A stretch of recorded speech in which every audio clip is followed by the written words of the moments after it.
बहुत समय पहले अनंतगढ़ नामक राज्य था। वहां के राजा प्रताप सिंह साहसी और प्रजा प्रिय शासक थे। उनका एक बेटा था, राजकुमार आर्यन। जब आर्यन छोटा था, एक वृद्ध साधु ने भविष्यवाणी की थी, राजकुमार का असली साहस तभी सामने आएगा जब वह अंधकारमय किले का रहस्य सुलझाएगा। राज्य की सीमा पर एक पुराना किला था, जिसके बारे में कहा जाता था कि वहां एक दानव और सोने का खजाना छिपा है। कोई भी उस किले से जिंदा लौट नहीं पाता था। लोग वहां जाने से डरते थे। एक दिन पड़ोसी राज्य ने युद्ध की धमकी दी और प्रजा घबरा गई।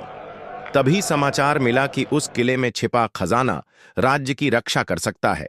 राजा प्रताप सिंह ने कहा, जो भी इस रहस्यमयी किले का रहस्य सुलझाएगा, वही राज्य का सच्चा वारिस होगा। राजकुमार आर्यन ने निडर होकर उत्तर दिया, पिताजी, मुझे आजमाने दीजिए। मैं प्रजा और राज्य की रक्षा के लिए किले का सामना करूंगा। आर्यन तलवार और ढाल लेकर किले में पहुंचा। अंदर अंधेरा, टूटी दीवारें और अजीब आवाजें थीं। अचानक एक विशाल दानव प्रकट हुआ और गरजा, कौन है जो मेरे सोने को छूने आया है? आर्यन ने निर्भय होकर कहा, मैं अपने राज्य और प्रजा की रक्षा के लिए यहां आया हूं। यह धन तुम्हारा नहीं, बल्कि निर्दोष लोगों का है। दानव ने तलवार से वार किया, पर आर्यन ने ढाल से उसे रोक लिया। फिर आर्यन ने समझदारी से कहा, दानव, यदि तुम सच में बलवान हो तो अपनी शक्ति का उपयोग रक्षा में करो, न कि विनाश में।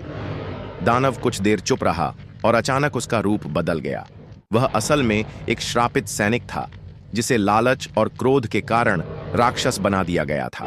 राजकुमार की सत्यता और साहस देखकर श्राप टूट गया और वह सैनिक अपने असली रूप में आ गया। अब किला सुरक्षित हो गया और खजाना राज्य को मिल गया। राजकुमार आर्यन जब दरबार लौटा तो प्रजा ने उसकी जय जयकार की।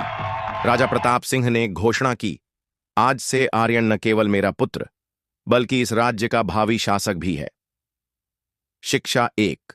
सच्ची वीरता केवल तलवार से नहीं, बल्कि बुद्धि और सत्य से भी होती है। 2। लालच और क्रोध इंसान को राक्षस बना देते हैं। 3।